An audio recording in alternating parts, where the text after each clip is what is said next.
Hi friends, మీరు బాగున్నారా? మేమైతే బాగున్నాము. మన వీడియోలు వచ్చేసి ఈరోజు ఏంటి అంటే బ్లౌజ్ కట్టింగ్ లో చాలా మంది 100%లో 90% మెంబర్స్ కి బ్లౌజ్ చంక భాగంలో కుదరడం లేదు అంటున్నారు. అది ఎందుకు, ఏ విధంగా కట్ చేయడం వల్ల కుదురుతలేదు అనేది మన వీడియో ఈరోజు. అయితే మన వీడియోలోకి వెళ్ళే ముందు ఒక్కసారి మన ఛానల్ని చాలా సబ్స్క్రైబర్స్ అయితే పెరుగుతున్నారు, కానీ వ్యూ టైం అయితే ఉండలేదు. చాలా మంది తక్కువ చూస్తున్నారు.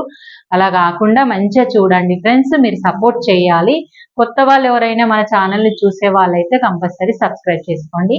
మీరు కామెంట్ చేసిన ప్రతి వీడియోకు మేమైతే రెస్పాన్స్ ఇస్తున్నాము. చాలా మంది మంచి రెస్పాన్స్ లాగా నాకు కొంచెం సజెషన్ కూడా చెప్తున్నారు. అలాగే చెప్పండి. మీకు అందరికీ చాలా చాలా చాలా థ్యాంక్ యూ.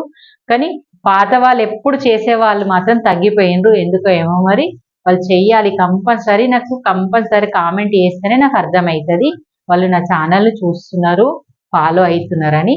ఓకే, ఇప్పుడైతే మనం బ్లౌజ్ లోకి వెళ్దాం, కటింగ్ విధానంలోకి వెళ్దాం. ఓకే ఫ్రెండ్స్, మనం బ్లౌజ్ కట్ చేసుకుంటాం. కట్ చేసుకునేటప్పుడు చాలా మంది ఏం తప్పు చేస్తారు, ఫస్ట్ నుంచి బేసిక్స్ నుంచి చాలా మంది సంక పాయింట్ దగ్గరనే తప్పు చేస్తారు. అయితే ఏ విధంగా మనమైతే కట్టింగ్ విధానం చూద్దాం. చూసే ముందు ఫస్ట్ మనం క్లాత్ను, లైనింగ్ క్లాత్ను కంపల్సరీ వాష్ చేసుకోవాలి. వాష్ చేసుకున్న తర్వాత ఐరన్ చేసుకొని దీన్ని ఫోల్డింగ్ చేసుకునే విధానం వచ్చేసి అంచులు మనకు ఆపోజిట్ సైడ్, అంటే మన సైడ్ ఫోల్డింగ్ వచ్చే విధంగా మనం ఫోల్డ్ చేసుకోవాలి. చేసుకొని ఇలాగా నీట్గా, లేకపోతే వేసుకోస్ లాగా ఉంటే కట్ చేసుకోండి. కట్ చేసుకున్న తర్వాత మనం బ్లౌజ్ పర్ఫెక్ట్గా పట్టుకోండి. పట్టుకునే విధానంలో కూడా మనకు చేంజ్ అవుతుంది. చూడండి, పట్టుకునే విధానం కూడా కరెక్ట్ ఉండాలి. మన కట్టింగ్ స్టిచ్చింగ్ కుదరాలి అంటే ఇదిగోండి, ఇలాగా మన బ్లౌజు కరెక్ట్గా హైట్ చుట్టుకొలత ఇలాగ బ్యాక్ సైడ్, బ్యాక్ పార్ట్ వచ్చేసి ఫస్ట్ కింద కొలత, హైట్ వచ్చేసి హైట్ కొలత.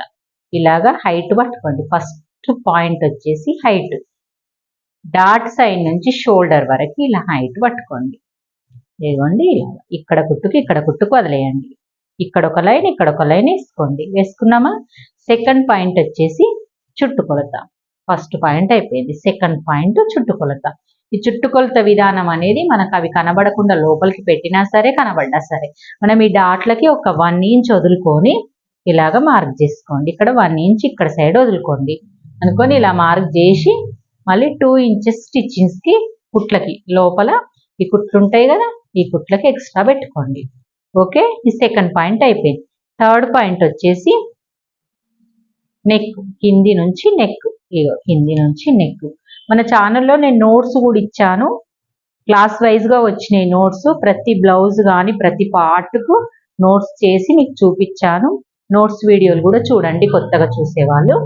తర్వాత వచ్చేసి చంక భాగం కొలత, కింది నుంచి చంక భాగం కొలత. మనం కొలుసుకున్నప్పుడు కరెక్ట్గా స్ట్రేట్గా కొంచెం పెట్టుకొని అయితే పెట్టుకోవాలి. చాలా మందికి ఇది పెట్టుకున్నప్పుడు కూడా పొరపాటు చేస్తుంటారు. అలా కాకుండా కరెక్ట్గా పెట్టుకోండి. ఈ లైన్లు వేసుకున్న తర్వాత మనం ఇంతవరకు అయితే చాలా మంది బాగానే చేస్తుంటారు. ఈ తర్వాతనే నెక్స్ట్ పాయింట్ వచ్చేసి మనము బ్లౌజ్ కట్టింగ్ విధానంలో తప్పు అవుతుంటుంది. అయితే ఈ లైన్ కింది నుంచి కరెక్టే వేసుకున్నారు, కానీ ఇది ఇక్కడికే వస్తుందా, ఇక్కడికి వస్తుందా అని తెలియదు. ఎందుకు తెలియదు? మనం చెస్ట్ పార్ట్ నుంచి ఇది ఎంత ఉన్నది అనేది చూసుకోవాలి.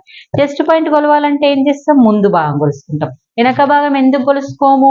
వెనక భాగము డీప్ నెక్ ఉండడం వల్ల మనకు చెస్ట్ పాయింట్ కొలవ రాదు అని అనుకుంటాం, కానీ కొలుద్దాం. ఎలా కొలుద్దాం చూడండి. ఇదిగోండి, మన బ్లౌజ్ని ఇలా పెట్టేసుకోండి. ఇలా పెట్టేసుకోండి. అంటే నెక్ డీప్ తొడుగుతున్నారు ఈ మధ్య కాలంలో మొత్తము. ఆ నెక్ డీప్ వల్ల మనకు నెక్ కొలవలేకపోతున్నాం. డీప్ కట్ చేయడం వల్ల డీప్ ఎక్కువైపోతుంది కదా, అలాగా. ఇదిగోండి, ఇలా మెజర్మెంట్ చేసుకోవాలి. సాగదీయొద్దు, లోపలికి అనద్దు. మనం ఎట్లుందో అట్లా పెట్టుకోవాలి. 18 ఇంచెస్ అవుతుంది అంటే 9 అనుకుందాము. 9 ఉందా లేదా మరి ముందు భాగంలో కూడా చూద్దాం, బుక్స్ పట్టి సైడ్ కూడా చూద్దాం.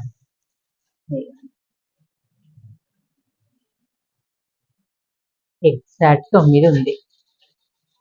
9 కొంచెం ఎక్కువ ఉంది, 9 ఉన్నా పర్వాలేదు అని అనుకొని 9:15 మధ్యలో, అంటే వెనక భాగంకు ముందు భాగంకు చేంజింగ్ రాదు ఎక్కువ మట్టుకైతే. ఇలా కొలుసుకోలేము అనడానికి మీకు చూపించడానికి చూపించాను. ఇక 9:15 అయితే పెడతాను.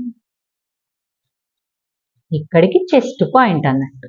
ఓకే, ఈ చెస్ట్ పాయింట్ని బేస్ వేసుకొని ఈ లైన్ కింది ఎగ్జాక్ట్ వచ్చిన లైన్ కలపాలి, కుట్ల లైన్ కూడా కలుపుకోవాలి. ఓకే, ఇది కలిపిన తర్వాత వాళ్ళ నెక్ వచ్చేసి ఎంత ఉన్నది, నెక్ ఎంత తీసుకోవాలి, ఫీట్ ఎంత తీసుకోవాలి. నేను ఇది మాత్రం వేళ్ళతోటి చెప్తాను. వేళ్ళతోటి ఇది 3 వేళ్ళు తీసుకోండి, ఇది 4 వేళ్ళు తీసుకోండి. ఓకే, ఇది పర్ఫెక్ట్ ఉంటుంది. మళ్ళీ ఇక్కడికి వచ్చేసరికి ఈ 3 వేళ్ళే ఇక్కడికి వచ్చేసరికి స్ట్రేట్ చేసుకొని ఈ లైన్ వేయాలి, ఇక్కడ ఈ లైన్ వేయాలి.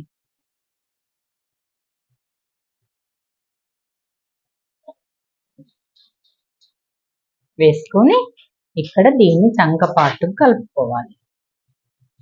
ఓకే, కలిపిన తర్వాత neck point round neck draw చేయాలి. నెక్ డ్రా చేసే ముందు వాళ్ళది డీప్ ఉందా తక్కువ ఉందా ఎక్కువ ఉందా మనకి ఎలా తెలుస్తుంది? ఇలా పట్టుకొని డబుల్ ఫోల్డింగ్ చేసి ఇలా చేసుకొని ఇవ్వండి. ముందు భాగంకు సంబంధం లేకుండా వెనక పార్ట్ మాత్రమే ఇలా పట్టి చూసుకోండి. డీప్ ఉంటే ఇక్కడనే తెలిసిపోతుంది, డీప్ లేకపోతే కరెక్ట్ ఉంటుంది. డీప్ లేదు, కరెక్ట్ ఉంది. కరెక్ట్ ఉంది కాబట్టి మనం కరెక్ట్గా డ్రా చేసుకోవాలి. లైన్ బయటకు అవసరం లేదు. కొంచెం డీప్ ఉంటే కొంచెం బయటకు వెళ్ళొచ్చు. కరెక్ట్ ఉంది కాబట్టి కరెక్ట్ తీసుకోండి. తీసుకున్న తర్వాత ఇక్కడ మళ్ళీ 1.5 ఇంచ్ అయితే పెట్టుకోండి. వేలుతోటి నాకు ఇక్కడ వరకు 1.5 వచ్చేస్తుంది. ఇక్కడ నుంచి ఇక్కడికి 4 వేలు బెత్తాడు, ఇక్కడ నుంచి ఇక్కడికి బెత్తాడు. ఈ చెయ్యడం వల్ల మనకు ముడతలు అనేటివి రావు. ప్లస్ మళ్ళందరికీ ఈ ప్లేస్లోనే కదా మనకు డౌట్ వచ్చింది. వాళ్ళకి chest point, arm point, arm round ఒకే విధంగా కలవాలి. కలవకపోతే మాత్రము మనకు బ్లౌజ్ కరెక్ట్ రాదు. ఇదిగోండి ఇలా టర్న్ చేసుకొని చూడండి, ఇక్కడికి వచ్చింది, కరెక్టే వచ్చింది కదా. ఈ chest point, arm round plus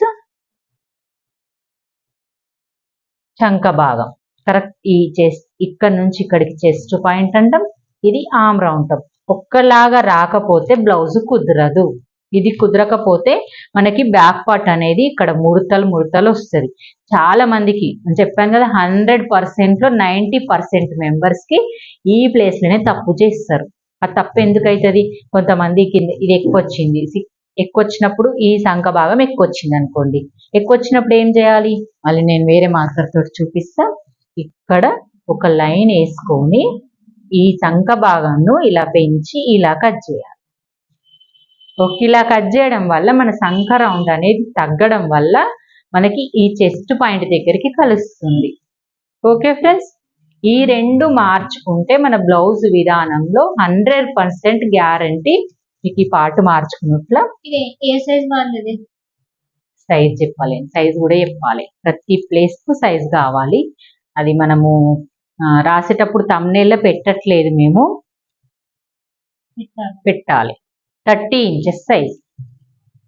ఇది ఎక్కువ మటుకు మ్యాక్సిమం 30 ఇంచెస్ వాళ్ళే ఉంటారు. 30, 32, 34 ఈ నాతో 29, 30, 34, 32 వరకు ఈ మెజర్మెంట్లే ఫాలో అయితే తేడా ఉంటాయి. నడుముల తేడా ఉన్నా కానీ నెక్ డీప్ ఇట్లా డీప్ వేసేయాలి. మన ఈ ఆర్మ్ రౌండ్ ప్లేస్ లో కలిపే విధానం చూసుకోవాలి, అంతే. మిగతాదేం చేంజ్ ఉంటుంది. సరే, మీరు ఎప్పుడు ఇక్కడనే పెంచమంటున్నారు, ఇక్కడ పెంచమన్నారా? ఇక్కడ ఏమైనా తేడా అవుతుందా? అవుతుంది ఒక్కొక్కసారి, కానీ నెక్ డీప్ తొడిగినప్పుడు మాత్రం తేడా కాదు, అస్సలు కాదు. నెక్ డీప్ అన్నది పైనకి వచ్చినప్పుడు ఇవి తేడా అయితే జరుగుతుంది. ఈ పీట ఎక్కువ పెట్టుకోవడానికి పెద్ద మనుషులు పెట్టుకుంటారు, ఎక్కువ ఉంటుంది. ఇంకా డీప్ తొడిగే వాళ్ళది మారుతుందా? ఇది ఇట్లా డీప్ ఇటు జరిగితే పడిపోదు షోల్డర్. ఇటు ఎంత డీప్ అన్న తొడుగు. ఓకే ఫ్రెండ్స్, వీడియో చివరి వరకు చూడండి, లైక్ చేయండి, షేర్ చేయండి, కామెంట్ చేయండి.